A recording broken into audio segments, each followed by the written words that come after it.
Nous allons maintenant donner la parole au docteur Pierre Bedouche, qui va nous expliquer comment on peut valoriser ce dossier pharmaceutique encore plus.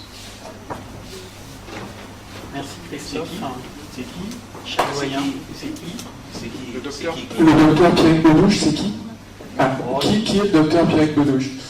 Donc c'est un MCUPH, c'est-à-dire maître de conférence universitaire de l'université Joseph Fourier et praticien hospitalier au CHU de Grenoble, dans un département, le département de pharmacie, le pôle de pharmacie. Et donc Pierrick enseigne la pharmacie clinique. Il a eu comme grand maître et mentor le professeur Jean Callot, ici présent, que je vous demande d'applaudir discrètement parce que c'est un homme qui en fait a une grande modestie. Merci pour lui. Je vais tâcher d'être à la hauteur de mon éminent maître. Super. Bien, donc, de quoi moi je vais vous parler autour du DP? Je vais vous parler effectivement de recherche, en tout cas d'activité académique.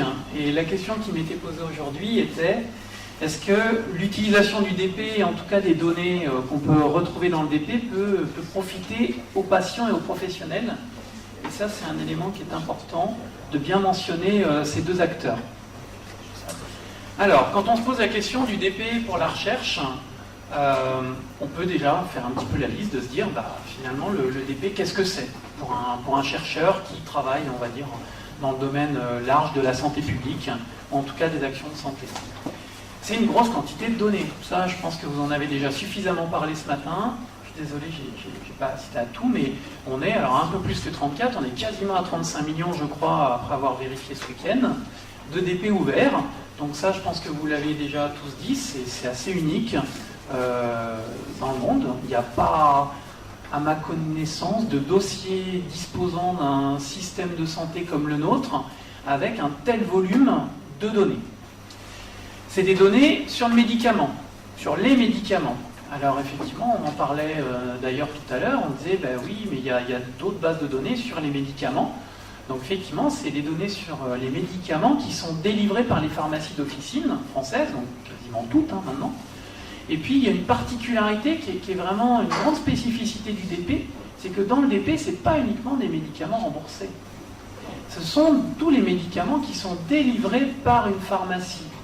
Alors, n'en déplaise à Monsieur Leclerc pour le moment, il y a quand même encore un monopole pharmaceutique sur notamment des médicaments autour de l'automédication, ce qui veut dire que dans le DP, on a des données autour des produits qu'on appelle les médecines alternatives et complémentaires, notamment, c'est-à-dire l'homéopathie, mais surtout beaucoup la phytothérapie, donc tout ce qui est à base de plantes, et donc également tout ce qui est en médicaments OTC, donc c'est-à-dire automédication.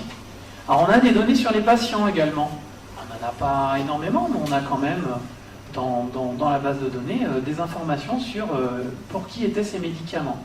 On a des données sur l'acte de délivrance. Donc si je ne dis pas de bêtises, les données qui sont enregistrées, on sait à quelle heure, à quel jour il y a eu délivrance des médicaments. Et puis enfin, finalement, le DP pour la recherche, c'est ce qu'on appelle un TIC. Donc un TIC, ça rentre dans le domaine des technologies de l'information et de la communication. Et surtout, ça va permettre de renforcer la collaboration entre différents acteurs. C'est ce qu'on disait dans le titre, les acteurs, ça va être les professionnels eux-mêmes. Donc dans les professionnels qui s'intéressent aux médicaments, c'est un des enjeux majeurs, c'est qu'il y a des pharmaciens bien sûr, mais on va en parler dans le cadre d'une étude de recherche chez les médecins. Puis il y a tous les autres professionnels qui pour le moment n'ont pas forcément encore accès à ces données. Mais l'autre élément, c'est qu'il y a des professionnels, et on parle beaucoup du parcours de santé en ce moment, il y a des professionnels ambulatoires, donc qui travaillent en ville, mais de plus en plus, il y a des professionnels donc à l'hôpital. Et le lien entre ces deux domaines va être quelque chose d'important. Et puis surtout, oui, le plus important, c'est quand même le patient. Alors je suis désolé, je n'ai pas assisté à toute la présentation de Madame Cavalier, mais je sais qu'il y a des projets, en tout cas des objectifs, des enjeux pour que le patient, à terme, puisse avoir accès lui-même à ces données dans le DP. Alors par contre, il faut quand même regarder ce que ce n'est pas actuellement pour un chercheur. Actuellement, le DP, ça ne donne pas d'informations sur les pratiques professionnelles. Je fais le parallèle avec des dossiers qui peuvent exister dans d'autres pays, que j'ai eu la chance de manipuler, comme par exemple en Colombie-Britannique à Vancouver, où il y a un équivalent de dossier pharmaceutique sur 4 millions de personnes, donc beaucoup moins, mais dans lequel on va avoir l'enregistrement des actes faits par les professionnels également, et notamment le pharmacien. Donc le pharmacien, quand il va recorriger une prescription, faire ce qu'on appelle medication review, il va pouvoir l'enregistrer dans ce support, pour notamment se faire rémunérer par le système de santé. Bon, pour le moment, on n'a pas ça. Les données cliniques, oui, pour le moment, c'est vraiment que du médicament, donc on n'a pas de lien avec les données médicales du patient. Ça a été mentionné juste avant par une question, effectivement, la posologie. Donc on a un nombre de boîtes qui vont être délivrées ou de quantité de médicaments délivrés, mais on ne sait pas si le patient il doit prendre la totalité de la boîte demain matin ou s'il va devoir prendre la totalité de la boîte sur 30 jours. Donc cette notion de posologie, c'est une notion qu'on n'a pas encore. Et puis la notion quand même de l'exhaustivité. Ça reste encore un outil récent, donc on peut en être quand même très... C'est très encourageant de voir la façon dont ça s'est développé, mais il y a quand même encore des éléments. C'est-à-dire que le patient peut s'opposer à l'enregistrement de certains médicaments dans ce dossier. Et puis, il y a une autre problématique que je viens d'en entendre parler sur le temps que ça prend.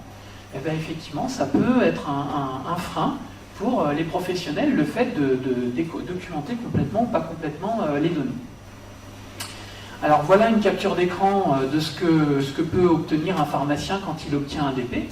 Donc on ne va pas forcément rentrer dans le détail, mais c'était vous dire, vous voyez, on a des médicaments prescrits, on a des médicaments qui sont prescrits au OTC, par exemple du paracétamol, on peut l'avoir dans le DP, même si le patient n'a pas eu d'ordonnance pour ça. Il y a des produits qui peuvent être du domaine de la médecine alternative et complémentaire, remboursés ou pas, donc là l'homéopathie c'est remboursé, puis également des données sur le dispositif médical, donc ça peut être des éléments également intéressants. Alors, intérêt pour la recherche. On va définir, en tout cas dans nos thématiques, deux opportunités. Première possibilité de se dire, finalement, ça peut être c'est un outil, une technologie nouvelle qui peut nous aider à monter des études interventionnelles.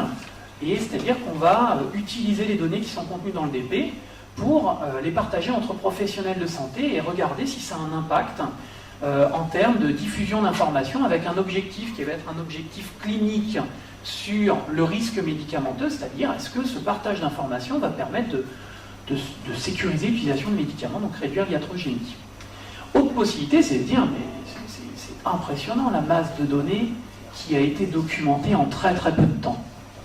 Et donc, c'est de se dire, il y a quand même une possibilité, un potentiel de développer des études pharmaco-épidémiologiques et donc d'utiliser les données qui sont contenues sur les médicaments dans la base de données, au niveau national par exemple, pour analyser les pratiques de consommation, entre guillemets bien sûr, de médicaments, et de pouvoir regarder derrière le croiser avec des effets thérapeutiques ou indésirables. Donc c'est vrai que pour des chercheurs, notamment pour moi qui travaille en épidémiologie, on peut voir le DP comme étant une base de données spécifique qui pourra être croisée à d'autres bases de données et apporter un niveau d'information. Alors je vais vous montrer deux illustrations qui sont deux projets de recherche que nous menons à l'Université de Grenoble, qui ont en plus le bon goût, l'une d'être menée à l'hôpital, l'autre d'être menée à l'officine. Donc la première étude que je vais vous présenter, c'est une étude qui, à ma connaissance, est la première à porter sur le DP, qui a été retenue et financée au niveau national, donc par le programme de recherche sur la performance système de santé de la DGOS. C'est l'étude DP Concile. Donc cette étude a pour objectif d'évaluer l'apport du dossier pharmaceutique sur la qualité de la conciliation médicamenteuse lors d'une consultation d'anesthésie. Je vais vous montrer un peu le détail. L'autre dossier, le PREP, c'est un dossier qui a été sélectionné en 2012 et qui est en cours, qui bénéficie d'un budget de 200 000 €. En officine, on a été lauréat de l'appel d'offres monté par le Conseil national de l'ordre des pharmaciens, qui a lancé un appel à projet pour évaluer le dossier pharmaceutique, et notamment plutôt dans le domaine ambulatoire, donc de l'officine. Donc c'est l'étude d'OPI-OFI, où nous avons eu la chance d'être retenus, donc c'est un budget de 100 000 € à peu près, où l'objectif est d'évaluer l'apport du dossier pharmaceutique sur les interventions pharmaceutiques réalisées en pharmacie d'officine. Alors, je vais vous montrer une petite illustration, quelques diapositives sur l'étude DP Concile. Donc, de quoi s'agit-il ? Donc on va évaluer l'apport du DP lorsqu'on la couple à une conciliation médicamenteuse quand on fait de la consultation d'anesthésie. Alors il y a plusieurs mots-clés, et notamment pourquoi est-ce qu'on s'est intéressé à ce thème et pourquoi est-ce qu'on a mis du DP à cet endroit-là. Juste pour rappeler quand même l'historique, j'imagine que ça vous a été rappelé ce matin, donc il y a une expérimentation en cours pour 3 types de disciplines médicales qui sont l'anesthésie, la gériatrie et les urgences, le dossier a été accepté avant que cette expérimentation ne soit mise en place. Donc ça se met dans ce contexte-là, mais c'était déjà défini avant. Première problématique, c'est donc la problématique de l'iatrogénèse médicamenteuse. Et donc, comme je vous le disais, on sait de plus en plus que le problème des erreurs médicamenteuses, donc du médicament qui fait du mal, c'est que ce n'est pas uniquement le fait de prendre un médicament, ça dépend aussi beaucoup de l'organisation du système de santé, et notamment des interfaces, et c'est là que la notion de parcours de santé prend tout son sens. Et un des enjeux majeurs, c'est quand le patient va passer de la ville à l'hôpital, repasser de l'hôpital à la ville, de la maison de retraite à la ville, et ainsi de suite. Et on sait que ces moments d'interface sont très complexes et très délicats pour notamment arriver à se transmettre de l'information sur le patient, et notamment l'information sur les médicaments. Donc l'autre notion, c'est la notion autour de l'automédication et des médicaments, donc d'IMAC, dont je viens de vous parler. Alors ça pose une vraie problématique en anesthésie, parce qu'on pourrait dire, oui, bon, l'homéopathie, hein, je ne vais pas vous donner mon avis dessus, mais vous dire les plantes, ça fait pas de mal. Bah, détrompez-vous. On sait que d'un point de vue pharmacologique, ça peut entraîner des problèmes avec le reste de la stratégie thérapeutique. Et notamment, il y a des études qui ont été faites par des anesthésistes, et notamment plusieurs travaux par Christophe Bayer de Créteil. Il a fait une étude en 2007 où il a montré qu'en France, donc ils ont interrogé les patients qui allaient subir une chirurgie, et il y avait quand même 9% des personnes qui allaient subir une intervention chirurgicale qui consommaient des produits, donc médecine alternative et complémentaire, qui pouvaient interférer avec l'anesthésie générale. Donc vous voyez, 9% de ces produits, c'est loin d'être anodin, et surtout, c'est-à-dire que la consommation de ces produits est loin d'être anodine dans la population générale.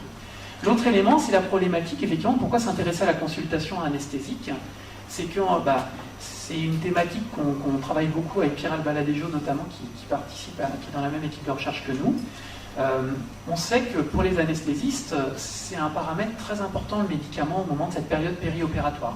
Pour deux raisons. Alors souvent le pharmacien va dire, ah oui, il faut faire attention aux médicaments, ça peut être dangereux, mais pour l'anesthésiste, il y a un autre élément qui est très important, c'est, oui, mais le médicament, des fois, c'est important de ne pas l'arrêter.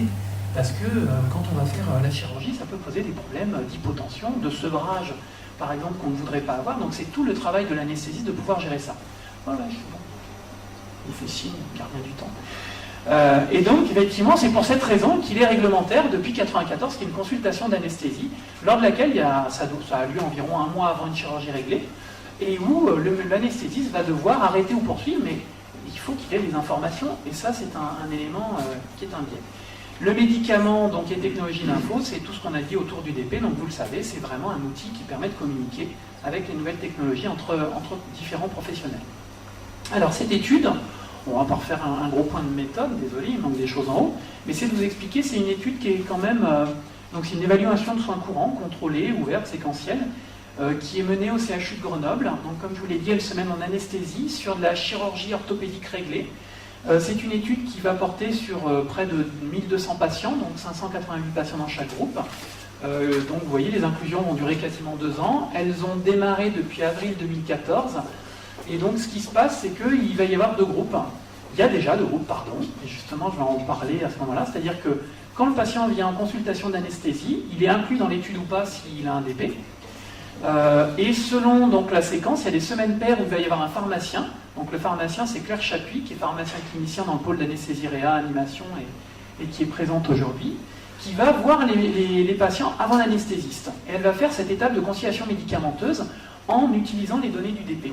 Et elle va donc devoir récupérer un maximum d'informations et faire des recommandations à l'anesthésiste en lui signalant quel médicament il y a, mais surtout qu'est-ce qu'il faut en faire. Est-ce qu'il y a des choses à arrêter, à poursuivre? Est-ce que c'est en lien avec les recommandations nationales?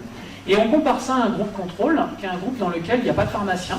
Et par contre, il y a un préparateur en pharmacie qui va voir les patients après l'anesthésiste pour recueillir les données du DP.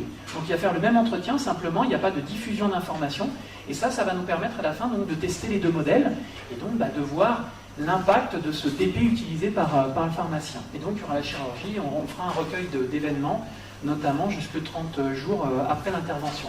Alors un des éléments aussi qui va être fait, c'est que ça va nous permettre d'avoir un recueil d'iatrogénie sur lequel on voudrait pouvoir faire une extrapolation nationale par rapport aux données qui sont contenues dans la base du DP. Donc c'est des choses qui doivent être discutées encore avec l'INVS et la NSM. Alors, concrètement, quel est le travail de notre consoeur pharmacien clinicien? Elle intervient donc dans le groupe, c'est ce que je viens de vous dire.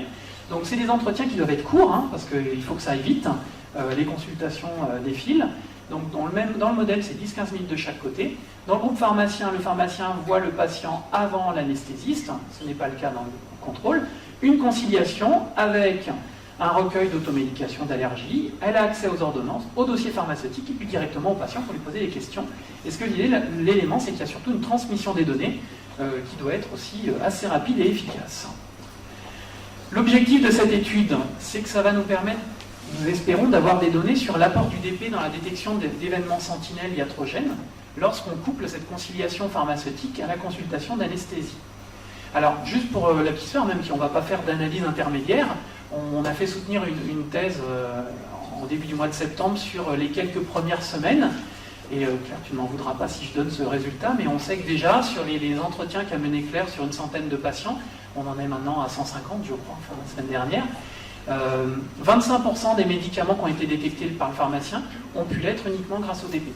C'est-à-dire qu'ils n'étaient pas dans l'entretien et ils n'étaient pas sur les ordonnances. Donc on verra, mais ça semble quand même relativement significatif. Ça nous permettra également d'avoir des infos sur la consommation de médicaments d'automédication EMAC. On a très peu de données, et ça, c'est des données qu'on n'a pas par les bases de remboursement. Et également, donc on l'a dit, ça nous permettra d'avoir des caractéristiques d'une population de chirurgie réglée par rapport à un risque iatrogène médicamenteux et surtout pouvoir faire une extrapolation nationale par rapport aux données du DP. Donc voilà ce premier travail donc, qui est mené en lien avec le pôle d'anesthésie réanimation avec Pierre Albaladejo. Donc les entretiens par Claire Chapuis avec le soutien du CIC notamment de Mathieu Rousti et de Jean-Luc Bosson. La deuxième étude, c'est l'étude d'OPI-OFI, elle se passe donc en officine. Alors, cette étude, elle vient d'être mise en place un peu plus récemment, puisqu'elle a commencé il y a 15 jours. Vous voyez, je vous parle de choses vraiment nouvelles. Donc, l'objectif de l'appel d'offres de l'ordre, c'était de montrer l'impact du DP. Ça s'intègre dans une démarche plus globale autour des interventions pharmaceutiques qu'on mène avec la Société française de pharmacie clinique, pour laquelle nous avons développé donc, une grille de codification 2012 spécifique à la pratique officinale. Donc cette étude est une étude d'évaluation de pratique professionnelle. Elle va porter sur 335 pharmacies d'officine qui accueillent des étudiants de 6e année. Elle associe donc plusieurs facultés de pharmacie, donc la faculté de Dijon, Grenoble, Nantes, Paris-Descartes et Toulouse, et donc elle est coordonnée par Grenoble. L'objectif, c'est d'évaluer l'impact de la consultation du dossier pharmaceutique par le pharmacien d'officine pour la formulation de ses interventions pharmaceutiques, c'est-à-dire des corrections de la prescription qu'il va adresser soit aux patients, soit aux médecins. Alors, en termes de méthodologie, où est-ce qu'on en est? Ça va porter sur les étudiants en 6e année de pharmacie sont en stage pendant 6 mois en pharmacie d'officine, et ça dépend des universités. Donc pour la faculté de Dijon, ça a démarré il y a 15 jours. Donc le recueil a démarré à Dijon il y a 15 jours. Pour les 5 autres facultés, ça n'a pas encore démarré, mais ça va bientôt commencer. Et donc, ils codifient leurs interventions pharmaceutiques avec la grille de la SFPC, et on regarde, lorsque le DP a été utilisé, l'objectif final, c'est de voir quel a été l'impact du DP. On a un objectif d'inclusion qui est sur les 335 pharmacies, de recueillir plus de 3500 interventions pharmaceutiques. Alors, quelques résultats vraiment préliminaires, je vous dis, c'est les résultats à J2 de la mise en place de l'ICRF. Donc, on a un cahier d'observation électronique dans lequel les pharmacies rentrent leurs données. Donc, le deuxième jour de l'étude, ça a démarré assez fort, puisque vous voyez, bon, c'est peu de choses, c'était 33% des pharmacies étaient actives, alors depuis elles sont 80%, c'était la semaine dernière, 68 IP incluses. Ça nous permet de confirmer un peu des données, vous voyez, il y en a quand même un gros pourcentage qui ont présenté leur carte vitale, parce qu'il y a aussi une limite du DP.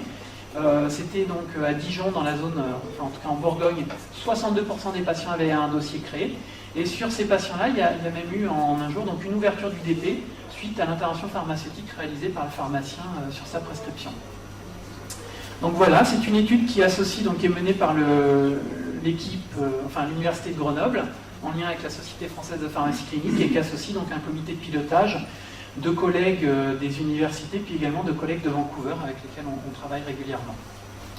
Donc voilà, je vais conclure sur cette diapositive pour vous dire au final, quand on parle de DP et de recherche, il faut considérer que le DP c'est quand même un outil de communication entre les professionnels de santé eux-mêmes et avec les patients, mais qui est en cours d'évaluation, et il va falloir se donner le temps de cette évaluation qui doit être scientifique et rigoureuse pour vraiment voir l'impact sur l'organisation des soins notamment. L'autre élément qui est majeur, c'est qu'on a quand même face à nous une base de données unique au monde, qui est à exploiter, qui se positionne tout à fait dans la mouvance actuelle du big data, et notamment du big data en santé, c'est-à-dire quand on génère des millions de données. Et puis, comme je l'ai dit tout à l'heure, ça va être un outil qui va nous permettre de développer des études pharmaco-épidémiologiques qui permettent d'avoir une visualisation de ce qui se passe quand on utilise un médicament en situation réelle. Et puis, comme dernier message, un travail donc pioché dans la littérature de collègues qui sont intéressés à l'accueil fait par les professionnels de santé sur les nouvelles technologies de l'information pour justement faire du data linkage, c'est-à-dire du couplage entre bases de données. Et ce qui est intéressant sur cette étude américaine, c'est de voir qu'il y a quand même un retour très positif des utilisateurs, donc tout le monde est prêt à partager sa donnée, si c'est dans un but de santé publique. En revanche, pour le moment, il y a encore des réserves sur les interférences que ça pourrait entraîner dans la relation médecin-patient. Donc je pense que c'est des éléments qui sont tout à fait d'actualité et qu'il faut garder en tête. Je vous remercie de votre attention.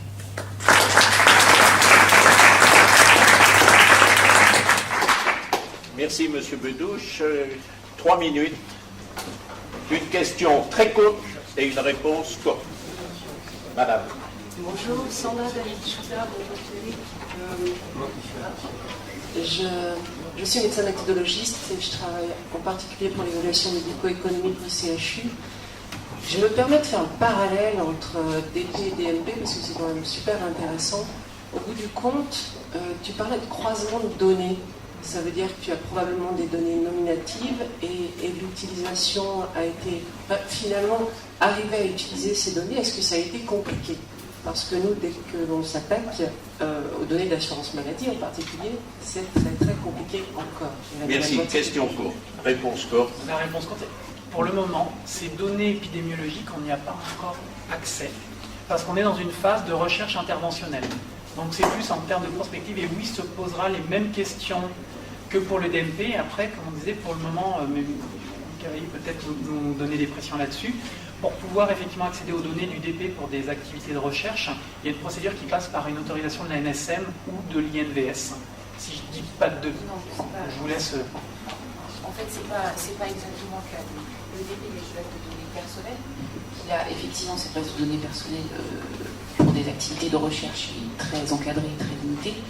Après, il y a effectivement la base de données anonyme, qui peut être une base de recherche épidémiologique là-dessus. Elle a été spécifiquement visée pour accorder un droit de priorité, on va dire, et un droit de passage à 3 instances que sont la NSM, le ministère et l'INVS. Après, aujourd'hui, nous, on a des demandes de certaines ARS. On commence à avoir des demandes de chercheurs. Donc, il n'est pas exclu qu'on donne accès à des chercheurs.